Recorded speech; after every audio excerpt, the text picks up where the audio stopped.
Veja, senhor presidente, deputado Jânio Mendes, deputados, deputadas, você que nos assiste pela TV Alerj, nos segue pelas redes sociais, imprensa, trabalhadoras e trabalhadores desta casa. Eu queria, senhor presidente, em primeiro lugar, fazer uma nota. Sábado eu participei com alegria, com entusiasmo, com admiração da atividade comemorativa ao centenário do Sindicato dos Metalúrgicos do Rio de Janeiro, Sindimetal, ali em Benfica, que completou 100 anos de existência.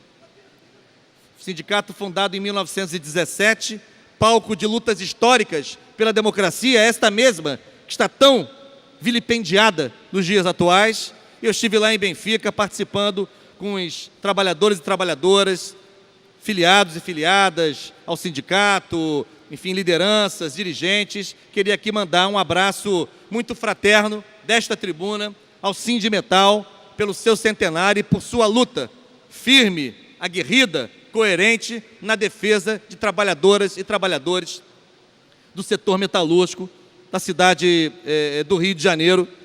E mais ainda, aguardando com ansiedade, tem a impressão que já está bem encaminhado, a publicação no Diário Oficial, presidente Jânio Mendes, da nossa frente parlamentar em apoio à indústria naval.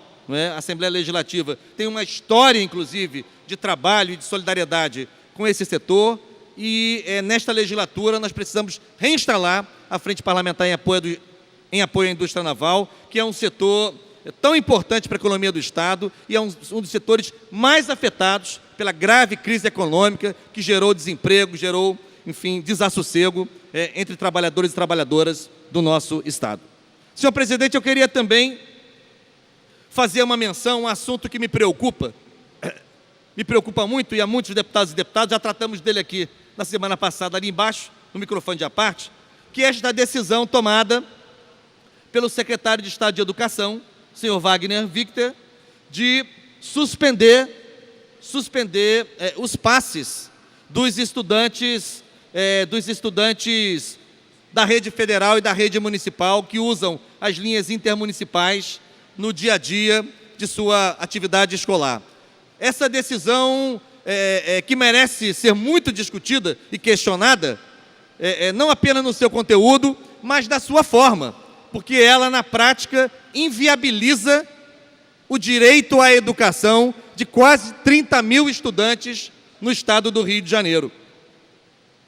Mas ainda na forma, porque é uma decisão que não pode ser tomada pela autoridade estadual sem estabelecer previamente um diálogo com as instituições cujos alunos serão diretamente afetados. No final de semana, a nossa lutadora, a nossa honrosa Defensoria Pública do Estado conseguiu obter uma liminar no domingo no plantão judiciário, suspendendo liminarmente, portanto, temporariamente, a decisão do governo do Estado, mas isto vai ter que ser decidido de forma conclusiva em algum momento. Então, eu entendo que a Comissão de Educação da Alerj deve imediatamente, para além dos esforços que já vêm sendo feitos pela Comissão de Educação, pelo seu presidente, por vários membros da Comissão de Educação, mas, além desses esforços que vêm sendo feitos desde quinta-feira, quando tivemos acesso a essa informação, quando fomos surpreendidos por essa notícia,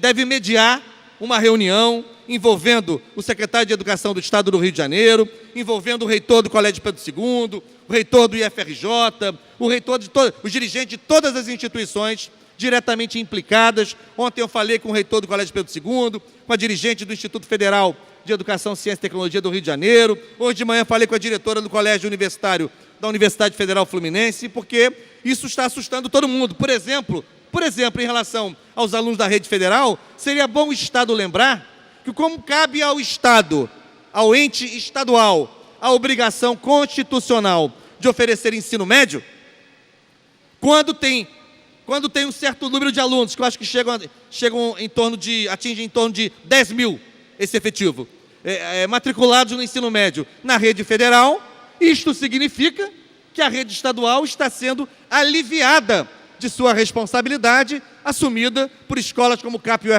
UFRJ, Colégio Universitário da UF, Pedro II, entre outras. Então, é preciso ponderar. O que não podemos é, diante desse quadro tão difícil, já dramaticamente difícil, que enfrenta a educação no nosso Estado, que os estudantes estejam agora confrontados a esse risco, a essa possibilidade iminente, muito próxima, de não poderem mais se deslocar diariamente de casa para a escola, da escola para casa. Portanto, é preciso dialogar, é preciso chamar o Ministério da Educação, que responde pelas instituições federais de ensino superior aqui no Rio de Janeiro, que oferecem ensino médio, e é preciso conversar, evidentemente, com a Prefeitura, sobretudo a Prefeitura da cidade do Rio de Janeiro, que tem um número muito expressivo de escolas, são mais de 2.000 escolas aproximadamente, algo assim, maior rede municipal de toda a América Latina, mas o que a gente não pode é ter uma decisão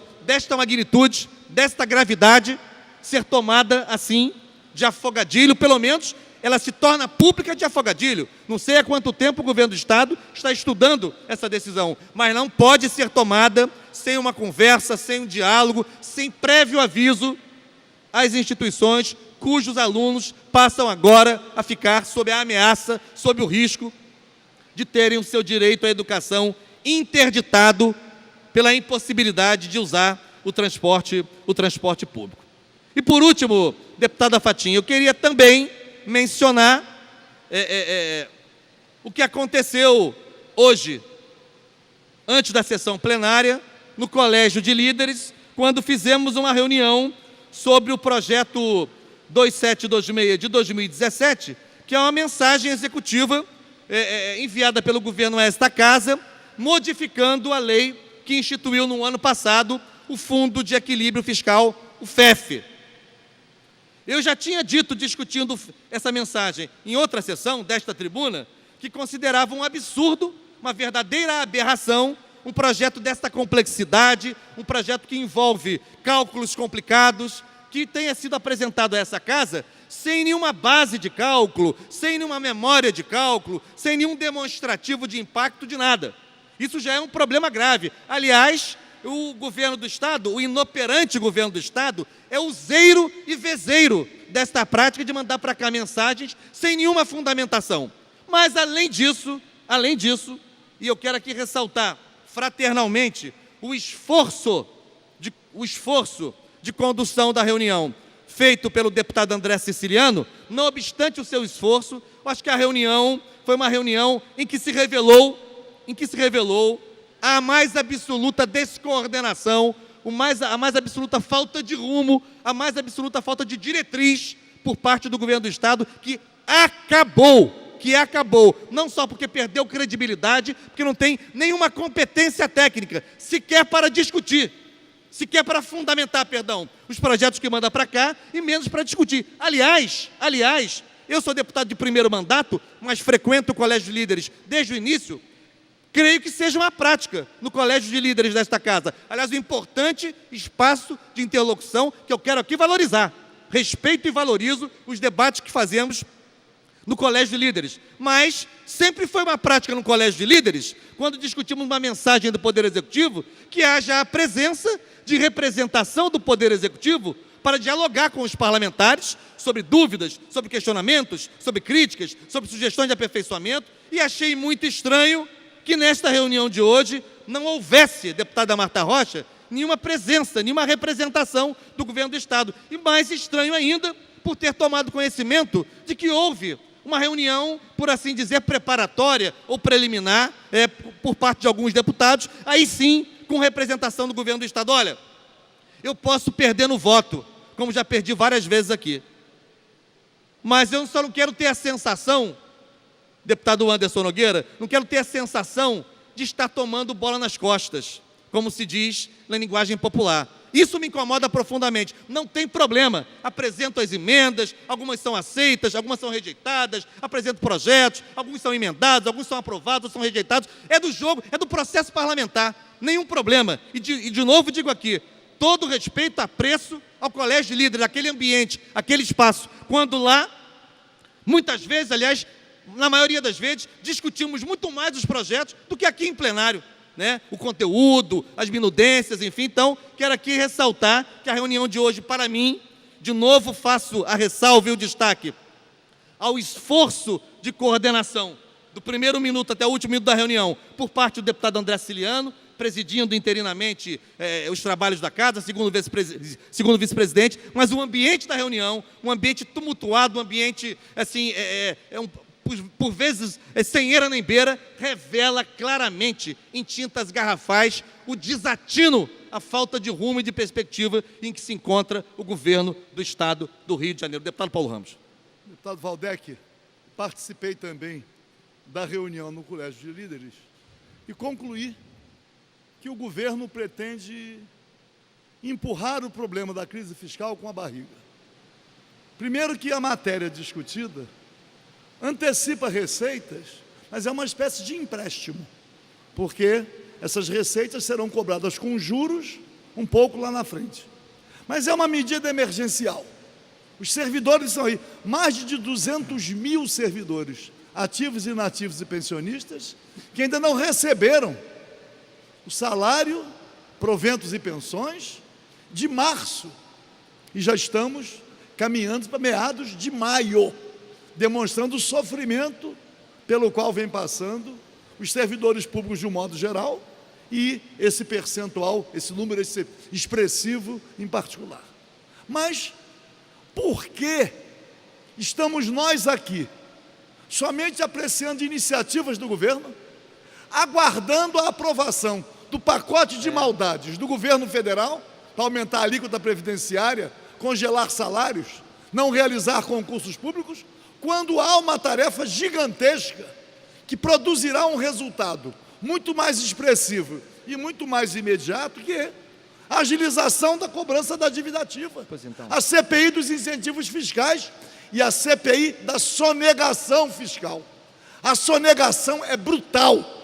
Se implantar esta CPI da sonegação fiscal, com certeza absoluta, imediatamente a receita vai aumentar. Mas, cumprimento Vossa Excelência, mas nós precisamos aqui fazer a nossa pauta, a pauta do Poder Legislativo, e não ficarmos aqui sendo submetidos a uma pauta duvidosa do Poder Executivo. Parabéns a Vossa Excelência. Obrigado, deputado Paulo Ramos. E aí concluo, presidente Fatinha, dizendo o seguinte: na verdade, nós temos dois projetos de lei relacionados. Um é essa mensagem, que modifica a lei do FEF, de modo que o governo possa ter acesso mais rápido aos recursos oriundos da contribuição das empresas que participam do FEF, que aderem ao FEF, enfim.